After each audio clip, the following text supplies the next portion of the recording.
पाल्या रोड पर अतिक्रमण हटाने पहुंचा नगर पालिका का अमला।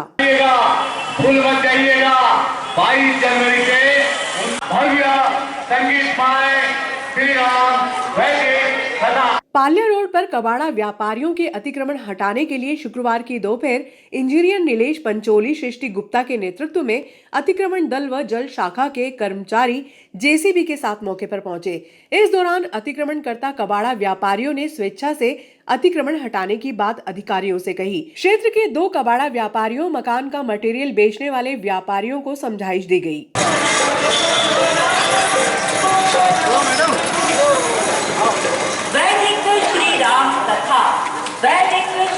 वाले बोलो नगर पालिका वालों को वो मुंह बनेगा वहाँ से वही होएगा उस टाइम, कुछ भी नहीं हो रहा है यहाँ पे। कम से कम जब तक 5 साल हो गए सफाई नहीं हुई है।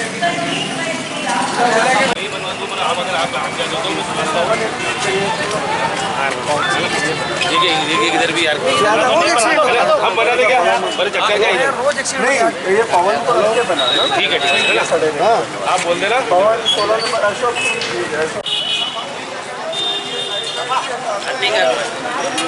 ये जो सामान बाहर रखा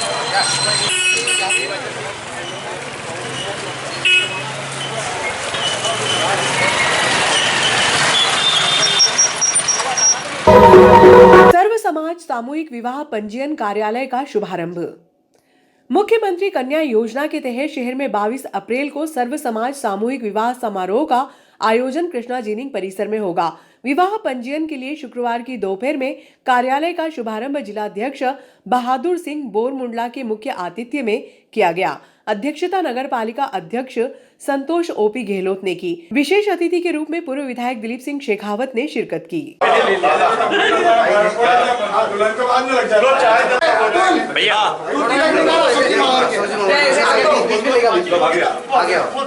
मुख्यमंत्री जी माननीय शिवराज सिंह जी चौहान की भारत की सबसे अच्छी योजना कन्या विवाह योजना मध्य प्रदेश में प्रारंभ होकर पूरे देश में अनेक प्रांतों में जिन सभी मुख्यमंत्रियों ने इस योजना का अनुसरण करा।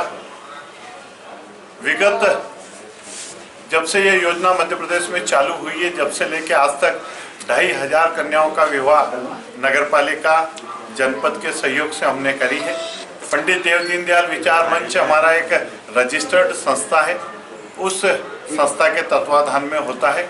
22 अप्रैल को इस बार आखातीज पर यह कन्या विवाह होगा और हम 15 तारीख को हमारा माता पूजन होगा। 15 तारीख से लगा के 21 तारीख तक हमारा गोद भराई और अन्य जो कार्यक्रम होते हैं वो कार्यक्रम होगा। बीच में एक दिन महिला मोर्चे के द्वारा मेहंदी का बड़ा कार्यक्रम होगा। 21 तारीख को हमारा महिला संगीत का कार्यक्रम होगा। उस महिला संगीत के कार्यक्रम में एक दुल्हन के साथ में 10 कन्याओं का भोजन समाज के द्वारा बना के हम लोग कराते हैं।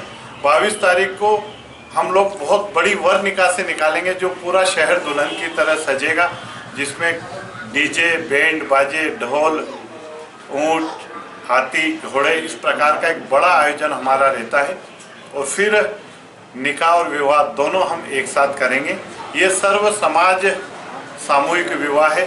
नगर पालिका के सहयोग से पंडित देव दीनदयाल विचार मंच के जो कार्यकर्ता इस कार्यक्रम को सफल बनाते हैं।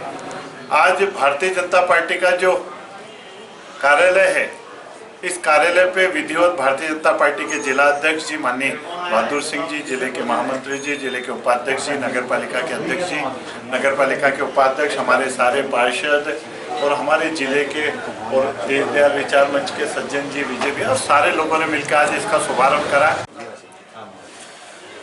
हमारे मध्य प्रदेश के यशस्वी मुख्यमंत्री माननीय शिवराज सिंह जी चौहान लगातार वो जब से पहली बार मुख्यमंत्री बने थे तब से ही मुख्यमंत्री कन्यादान विवाह योजना लागू की थी।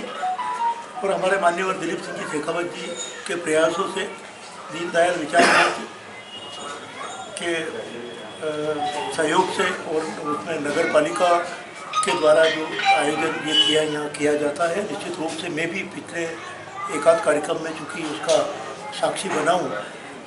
काफ़ी गरिमामय मुख्यमंत्री कन्यादान विवाह संपन्न होता है। आज के इस कार्यक्रम में माननीय दिलीप सिंह जी शेखावत जी, हमारे धर्मेश जी जयसवाल जी, बबीता रघुवंशी जी और उपस्थित यहाँ CM अतुल जी, नगर पालिका अध्यक्ष भाभी हमारी संतोष ओम प्रकाश गहलोत जी, उपाध्यक्ष जी, पार्षदगण, सभी मंडल के और जिले के सभी पदाधिकारीगण, कार्यकर्ता साथियों, मातृशक्ति बहनों, पत्रकार साथियों, निश्चित रूप से माननीय मुख्यमंत्री जी की एक ऐसी अनूठी पहल है कि वो जब सांसद हुआ करते थे तब उनके संसदीय क्षेत्र में 50 बहनों का विवाह कराते थे, तब वो उसके बाद मुख्यमंत्री बने। तब से ही पूरे मध्य प्रदेश में ये सिलसिला चल रहा है और निश्चित रूप से जिस बहन की उम्र 18 साल हो, भाई की लड़के की आयु 21 वर्ष हो, इस प्रकार से वो 51,000 रुपये में कन्या 55 नहीं 51 5 3,053 और 3,000 यूँ करके 55,000 रुपये पूरी मुख्यमंत्री कन्यादान के रूप में दिए जाते हैं। निश्चित रूप से मैं दीनदयाल विचार जो समिति है उसके पदाधिकारियों को भी, जिसमें सज्जन भी है, विजय भी है, उनकी जो पूरी टीम है आयोजन समिति में, उन सब लोगों को भी निश्चित रूप से उसके लिए बहुत बहुत बधाई देता हूँ। और निश्चित रूप से हमारे पूर्व विधायक जी और हमारे नगर पालिका के अध्यक्ष जी, उपाध्यक्ष जी और सारे पार्षदगण मिलकर के और पूरा दीनदयाल विचार मंच निश्चित रूप से नागदा में आने वाली 22 अप्रैल को एक बहुत ही आदर्श सामूहिक विवाह यहाँ संपन्न होगा, जिसको निश्चित रूप से जिले भर के लोग जिसमें सम्मिलित होकर के निश्चित रूप से उस विवाह में अपना पंजीयन करेंगे। भारत माता की जय। हम सबके लाडले मुख्यमंत्री श्री शिवराज सिंह जी चौहान जी के नेतृत्व में एक अनूठी योजना इस मध्य प्रदेश में प्रारंभ की गई और वो थी कन्यादान योजना, ताकि हमारे इस प्रदेश की गरीब बहनें जिनके विवाह में परिवारजन जिस समस्या और जिस बाधाओं का सामना करते हैं उन सब का निजात हो सके। माननीय मुख्यमंत्री जी ने इस महत्वाकांक्षी योजना को इस पूरे प्रदेश में लागू की और इस प्रदेश की नहीं अपितु पूरे भारत की सर्वश्रेष्ठ सामूहिक विवाहों में से एक पंडित देव दीनदयाल उपाध्याय विचार मंच के माध्यम से व नगर पालिका के माध्यम से बेहतरीन बहनों के विवाह का कार्यक्रम नागदा नगर में होने जा रहा है और 22 तारीख को यह कार्यक्रम विराट और विशाल रूप में होने जा रहा है। इन सारी व्यवस्थाओं को देखते हुए हमारे बहनों के पंजीयन के लिए, विवाह के लिए भारतीय जनता पार्टी कार्यालय पर आज इस कार्यालय का उद्घाटन किया गया और हमारे बीच में आदरणीय बहादुर सिंह जी बोरमुल्ला साहब उपस्थित हैं। राजस्व मंत्री ने कहा कि मुख्यमंत्री ने नागदा को जिला बनाने की कोई घोषणा नहीं की थी। माननीय मुख्यमंत्री शिवराज सिंह चौहान द्वारा वर्ष 2013 व 18 की जन आशीर्वाद यात्रा चुनाव प्रचार के दौरान नागदा को जिला बनाने की घोषणा की गई थी, परंतु विधानसभा में प्रश्न में दिनांक 21 दिसंबर 2022 के उत्तर में राजस्व मंत्री गोविंद सिंह राजपूत द्वारा कहा गया कि माननीय मुख्यमंत्री द्वारा नागदा को जिला बनाने की कोई घोषणा नहीं की गई थी। विधायक गुर्जर ने कहा कि 15 माह की कांग्रेस सरकार में नागदा को जिला बनाने के प्रस्ताव को मंत्री परिषद की बैठक में पास करके ये सिद्ध कर दिया गया था कि हमारी कथनी और करनी में अंतर नहीं है। कांग्रेस की सरकार एक सप्ताह और रहती तो गजट नोटिफिकेशन होकर दावे आपत्ति आमंत्रित कर लिए जाते और अब तक तो नागदा जिला बन चुका होता। चौधरी जी हमारे जन भागीदारी पूरे और विधायक प्रतिनिधि नंदू जी, यूथ कांग्रेस विशाल जी और उपस्थित सभी हमारे दोनों प्रेस क्लब के अध्यक्ष महोदय और उपस्थित सभी पत्रकार साथियों, सर्वप्रथम तो आज एक अहम मुद्दे पर आप लोगों को आमंत्रित किया गया है, नागदा जिला बने। इस हेतु पंत में कुछ इसके पूरे पत्रकार वार्ता चालू कर उसके पूर्व में आपको कुछ दिखाना चाह रहा हूँ। ये माननीय के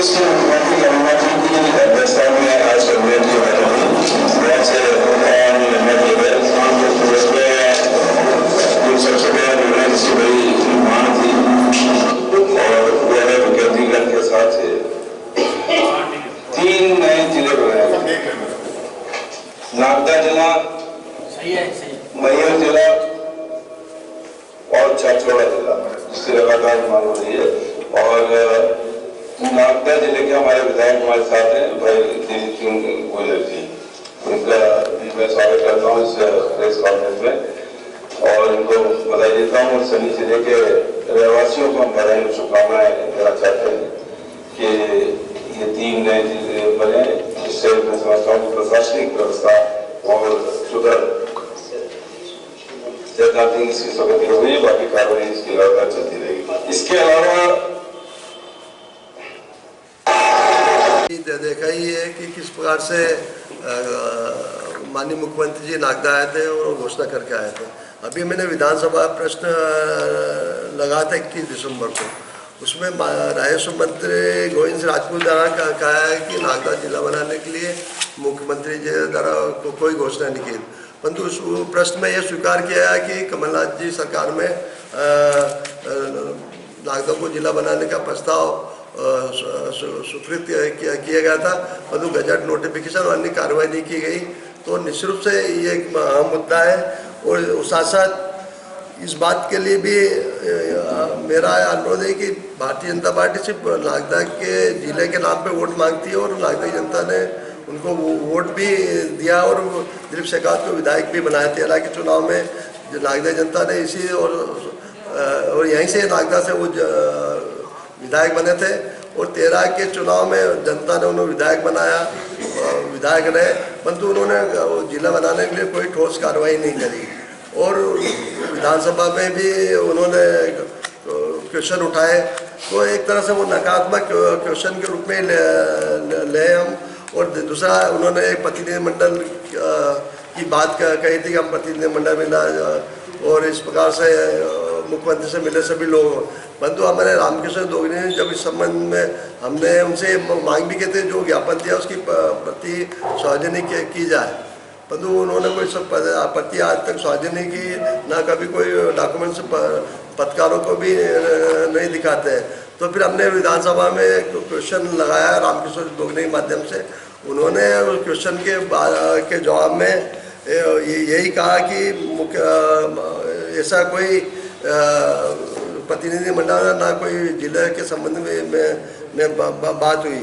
और भाजपा नेता सिर्फ कांग्रेस सिर्फ जिले के नाम पे वोट मांगते हैं, परंतु जिला नहीं। अभी 2 साल 10 माह हो चुके हैं, गजट नोटिफिकेशन की प्रक्रिया प्रारंभ होना चाहिए। माननीय मुख्यमंत्री जी ने घोषणा की थी, 2 बार 13 में भी करी थी और 18 में भी की थी। तो नागदा को जब उन्हें कुछ नहीं करना, सिर्फ गजट नोटिफिकेशन करना, दाया आपत्ति, अंतिम प्रक्रिया है जिले की। यदि कांग्रेस की सरकार रहती तो निश्चित रूप से अब तक तो नागदा जिला बन चुका होता। और साथ साथ 2016 में इस बात के लिए हमने इस बात को भी उठाया था कि ठोस कार्रवाई होना चाहिए जिले के बंद में। और हम विधायक का जब दिलीप शेखावत जी विधायक थे, जब हम बार बार उनको कहते थे कि जिला बनाने की कार्रवाई करें, हम भी उस समय प्रयास करते थे कि किस प्रकार नागदा जिला बनाए। और दूसरा, नगरपालिका परिषद द्वारा जो प्रस्ताव दिया गया था, वो भी जिले की फाइल में, वो वहाँ पर जिले की जो फाइल चल रही है उसमें उपलब्ध नहीं है। हमारे थावरचंद जी के माध्यम से 16 सितंबर 2000 को नागदा आगमन में शिवराज जी आए थे, उस समय की वो पत्र भी वहाँ उपलब्ध नहीं है। मैंने जो पत्र लिखा था, उन्होंने थावरचंद जी ने उस फॉरवर्ड करा। उसके बाद मैंने 3-4 विधानसभा क्वेश्चन लगाए, उसके फलस्वरूप ये परिणाम निकल के आया कि ऊपर से बताया गया कि नागदा जिला बनाने की हमने कोई घोषणा की। उसके प्रोग्राम मैंने प्रस्तुत किए, माननीय मुख्यमंत्री नागदा आए थे और जिला बनाने की घोषणा करके गए थे। और 13 के चुनाव में तो विधायक उन्हीं को इसलिए बना दिया कि उन्होंने जिला, मुख्यमंत्री जी बोल रहे हैं तो नागदा जिला बनाएगा, क्षेत्र की जनता चाहती है, परंतु विधायक जी को जनता ने विश्वास करके उनको विधायक बना, परंतु जनता के विश्वास में वो खरे नहीं उतरे। और 18 के चुनाव में मुख्यमंत्री जी खुद पुनः घोषणा करी तो नागदा की जनता ने उन पर, क्षेत्र की जनता ने उन पर विश्वास नहीं किया और एक बार पुनः मुझे सेवा करने का मौका दिया है। 15 माह के कार्यकाल में हमने लगातार प्रयास करके, उसमें भी हमारे प्रयास लगातार चलते रहे 15 माह में भी। तो जब मंत्रिपरिषद ने प्रस्ताव किया और गजट नोटिफिकेशन सिर्फ प्रक्रिया बाकी थी, यदि 1 हफ्ते कांग्रेस की सरकार रहती तो निश्चित रूप से नागदा जिला बना।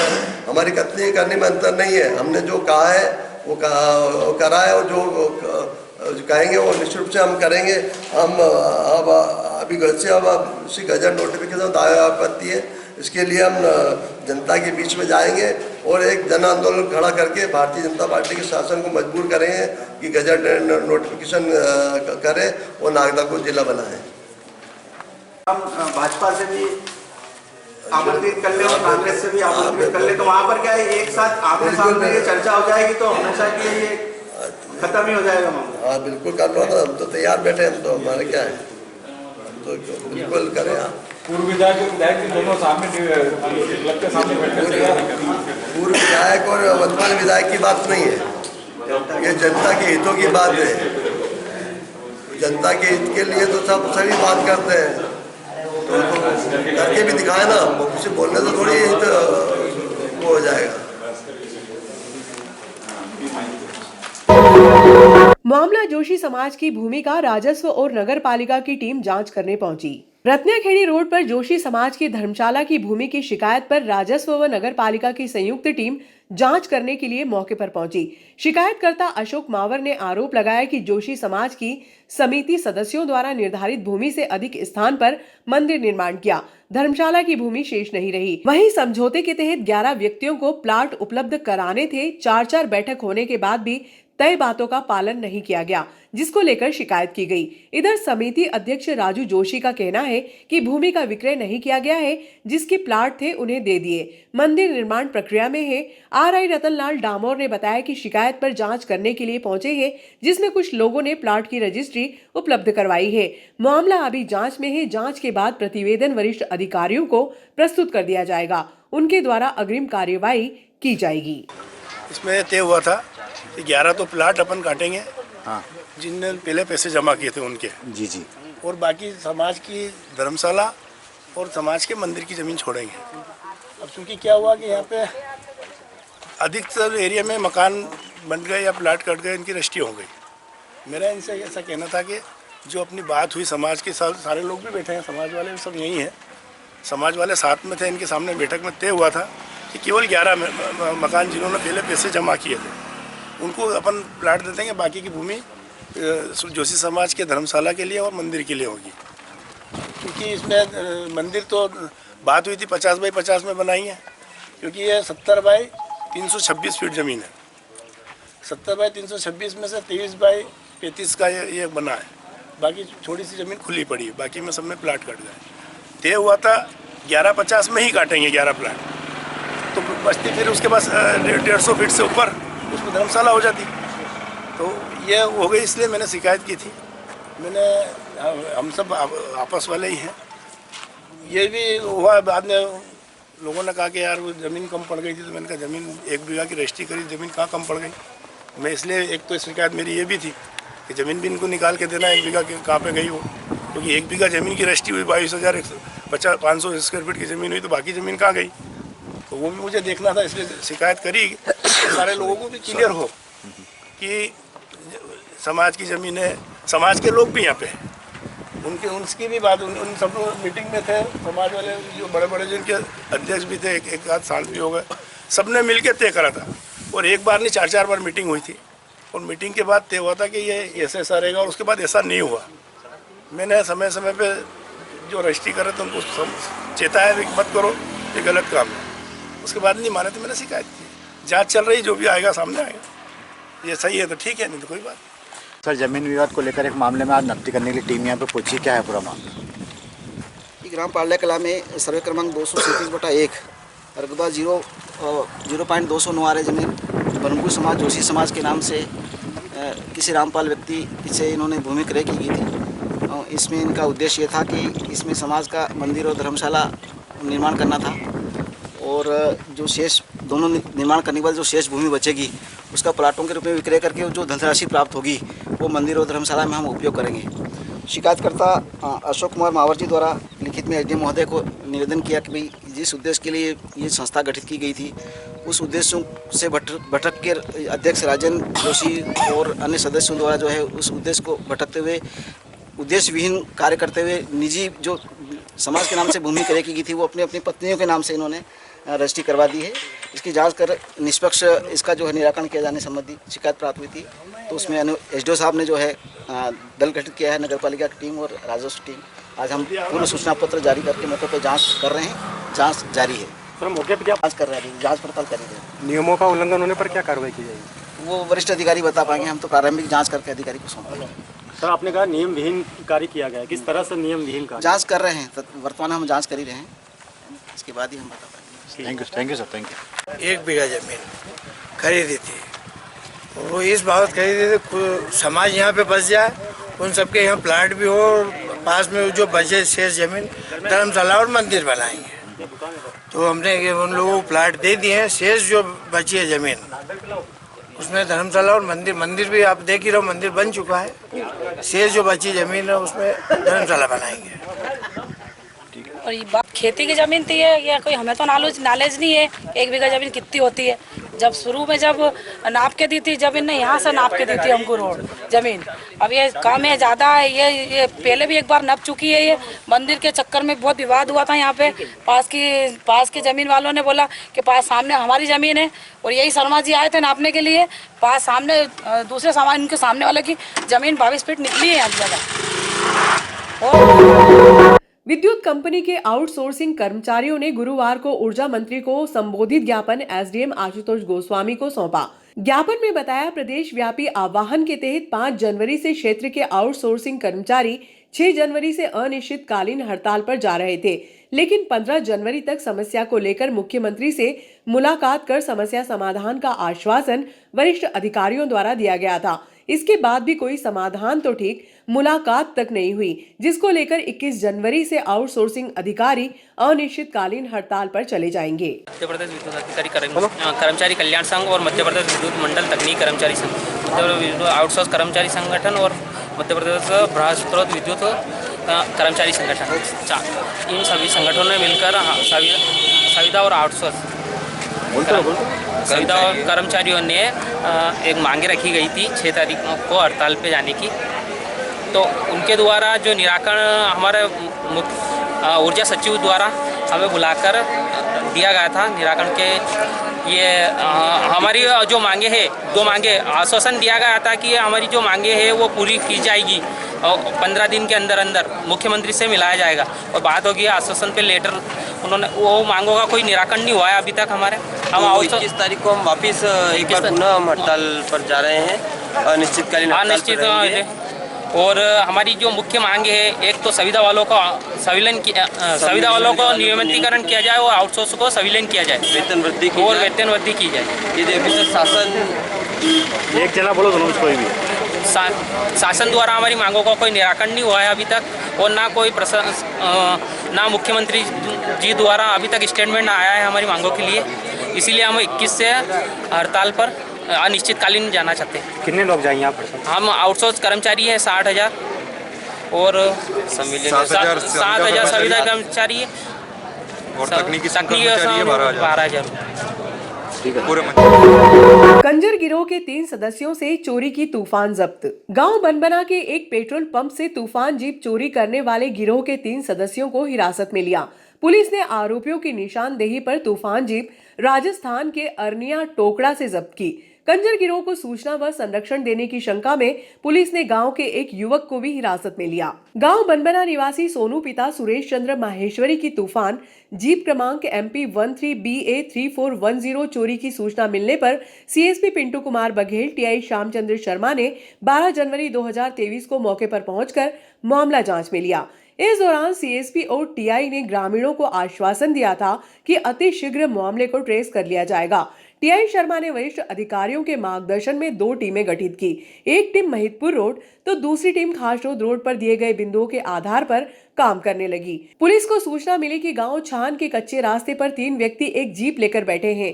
पुलिस ने घेराबंदी कर आरोपियों को हिरासत में लिया। CSP बघेल ने गुरुवार की दोपहर में प्रेस वार्ता लेकर मामले का खुलासा किया, जिसमें कंजर गिरोह के सदस्य सुरेश पिता शिव नारायण उम्र 26 वर्ष, कमल पिता चैन सिंह उम्र 25 वर्ष, मिट्टू लाल पिता दुलाजी उम्र 23 वर्ष निवासी अरनिया कंजर डेरा गंगाधार जिला झालावाड़ राजस्थान के रहने वाले हैं। TI शर्मा के अनुसार वाहन चोरी के लिए सूचना इकबाल पिता फरीद खान निवासी बनबना देता था, जिसे पुलिस ने हिरासत में लिया है। आरोपी कमल के खिलाफ 3 प्रकरण दर्ज है, जबकि मिट्ठू के खिलाफ आर्म्स एक्ट चोरी सहित लगभग 5 प्रकरण बिरला ग्राम और उन्हेल नागेश्वर थाने में दर्ज है। सुरेश पर आर्म्स एक्ट चोरी के 3 प्रकरण दर्ज है, जबकि इकबाल के खिलाफ 19 प्रकरण थाने में दर्ज है। 12 की घटना है, ये बनबना ग्राम थाना नागदा क्षेत्र की है, जहाँ पर सोनू पिता सुरेश चंद्र माहेश्वरी ग्राम बनबना, उनकी एक तूफान गाड़ी थी जो मतलब पेट्रोल पंप पर डेली लगाते थे। MP 13BA 3410 है, जो उन्होंने 9 बजे रात्रि को पेट्रोल पंप पर लगाई थी और सुबह जाके देखा उन्होंने 13 तारीख को तो वहाँ पर पेट्रोल पंप पर नहीं मिली। फिर उन्होंने थाना आकर यहाँ सूचना दी, जिसमें अपराध पंजीबद्ध किया गया है 39/23 धारा 379 IPC पंजीबद्ध किया गया और विवेचना में लिया गया। तुरंत मतलब थाना प्रभारी को निर्देशित किया गया और मौके पर जाकर हम लोगों ने टेक्निकल एनालिसिस, टेक्निकल साक्ष्य, स्पॉट की जानकारी और मुखबिर को सक्रिय किया गया है और टेक्निकल एविडेंस और CCTV फुटेज के आधार पर हम लोगों ने IG सर संतोष कुमार सिंह महोदय, DI sir Anil Kushwaha sir, SP sir Satyendra Kumar Shukla, additional SP sir Akash Bhuria द्वारा चोरी की घटनाओं में अंकुश लगाने हेतु हम लोगों को निर्देशित किया गया था, जिसके परिपालन में पुलिस द्वारा एडिशनल SP के मार्गदर्शन में कार्रवाई हेतु थाना प्रभारी नागदा को निर्देशित किया गया, जिसमें थाना प्रभारी नागदा द्वारा 2 टीमों का गठन किया गया, जिसमें एक टीम को महितपुर रोड पर हम लोगों ने टेक्निकल साक्ष्य एकत्रित करने के लिए पहुंचाया, एक टीम को खाचोद की ओर पहुंचाया, जिसमें मुखबिर द्वारा सूचना प्राप्त हुई कि ग्राम झाड़ावा जिला अरनिया गांव में गाड़ी की सूचना प्राप्त हुई कि वहाँ पर गाड़ी किसी ने देखी है। उसी तारतम्य में नागदा TI साहब ने एक टीम गठित कर टीम को झाड़ावाड़ के लिए रवाना किया, जिसमें मुखबिर द्वारा सूचना प्राप्त हुई कि ये ग्राम अरनिया के पास में बैठा है एक स्लेटी कलर की तूफान गाड़ी है, जिसका नंबर है MP 13 BA 3410। जैसे ही इन्होंने पुलिस को देखा तो गाड़ी भगाने लगे। पुलिस ने दबिश देकर उसे चारों ओर से घेरा और गाड़ी को जब्त किया, जिसमें 3 आरोपी थे, जिनसे पूछताछ में उन्होंने अपना नाम सुरेश पिता शिवनारायण, जाति कंजर, ये अरनिया गंजा डेरा का है, जिला झाड़ावाड़ राजस्थान का। कमल पिता चैन सिंह, ये भी कंजर है, ये भी अरनिया गंजा डेरा का रहने वाला है। वो मिट्टू पिता दुलाजी गंजर है, ये भी अरनिया गंजा डेरा का रहने वाला है। इनको गिरफ्तार करके तूफान गाड़ी विधिवत जब्त करते हुए थाने पर लाया गया और अग्रिम विवेचना अभी इसमें जारी है। चौथा आरोपी कौन है? चौथा आरोपी इकबाल पिता है, ये ग्राम बनबना के रहने वाला है, जो ये सूचना देता था इन लोगों को, गंजर लोगों को, और संरक्षण भी देता था, बताता था ये गाड़ी यहाँ पर है, तो इसे भी हम लोगों ने संरक्षण में लिया है, तो उससे पूछताछ जारी है। कितनी और गाड़ियाँ कौन चोरी? अभी तो ये एक ही गाड़ी का पता चला है हम लोगों को, तूफान गाड़ी का, और भी मतलब विवेचना जारी है। जो भी साक्ष्य आते हैं और इनसे पूछताछ में पता चलता है तो और भी तथ्य आएंगे, फिर उससे आपको अवगत कराया जाएगा। आरोपियों पर और भी प्रकरण है क्या? हाँ, पूर्व में भी आरोपी प्रकरण है डाटा, जिसमें मिट्ठू पर भी अपराध हैं, करीब 5 अपराध हैं, जिसमें बिरला ग्राम में भी हैं, उन्नेल क्षेत्र में भी हैं, और राजस्थान में भी इसमें अपराध कायम है। और सुरेश पिता, इस पर भी अपराध है, और भी हम लोग जानकारी एकत्रित कर रहे हैं, और विवेचना में फिर जो भी तथ्य आते हैं उसके अनुसार अग्रिम कार्रवाई करेंगे। सर इन्होंने हैं और जो फरियादी है तो उनको कॉल कर या इस प्रकार से मतलब बुलाकर उनसे तोड़ियाँ भी करते हैं ये लोग हैं। इस प्रकार से इन लोगों का क्राइम है, संगठित अपराध है। तो हम लोग और भी तथ्य निकाल रहे हैं, इन लोगों की डिटेल खोज रहे हैं, उसके बाद में जो भी जानकारी आती है उसमें इन्वेस्टिगेशन में सम्मिलित करेंगे। मैं अपनी टीम थाना क्षेत्र नागदा TI साहब और उनकी टीम को भी बधाई देना चाहता हूं कि जिन्होंने बहुत ही तत्परता के साथ में इस चोरी को मतलब गंभीरता से लिया और वरिष्ठ अधिकारियों के मार्गदर्शन में तत्परता से कार्रवाई करते हुए इसको विदिन 3 से 4 दिन में इसको ट्रेस किया। उनके लिए मैं बहुत बहुत बधाई देता हूँ उनकी पूरी टीम को, जिनका सराहनीय काम रहा है। इसके लिए मैं रिवार्ड के लिए भी वरिष्ठ अधिकारियों से चर्चा करूँगा। Thank you sir. वरिष्ठ अधिकारियों के मार्गदर्शन में और हमारे CSP साहब के नेतृत्व में जो काम हुआ है, इसमें साहब ने तत्काल, जैसे हम लोग को सूचना मिली थी कि यहाँ पे चोरी हुई, तो साहब हमारे साथ तत्काल हम लोग साहब वहाँ घटनास्थल पहुँचे, मौका मुआयना किया, वरिष्ठ अधिकारियों के सामने अवगत कराया और हमारी टीम को सक्रिय किया, हौसला अफजाई की थी। इसी के उसमें हम लोगों ने जल्दी से जल्दी ये काम पूरा किया। हमारी गाड़ी पंप पे खड़ी हुई थी तो रात को 3-3:15 बजे के आसपास चोरी हो गई थी। तो हमने फिर सर से बात की सुबह, फिर सर सुबह CSP सर और 23 साहब पूरा बल के साथ आया और इन्होंने पूरी खोजबीन की और उन्होंने बोला था कि हम 4 से 5 दिन में अपनी गाड़ी ला देंगे और उन्होंने 4 से 5 दिन में गाड़ी ला के दे दी। इनका हम बहुत आभार है CSP साहब और 23 साहब को, उनकी पूरी टीम को बहुत बहुत धन्यवाद देना चाहते हैं कि ये काम हो गया। तो ये गाड़ी हमको किसी दलाल के थ्रू लेना होती तो कम से कम 1 लाख रुपये देना पड़ते और परेशान आती। ये बहुत अच्छा हुआ कि सर ने इतनी मेहनत करके गाड़ी ला दी। आज बहुत बहुत आभार इनका आज।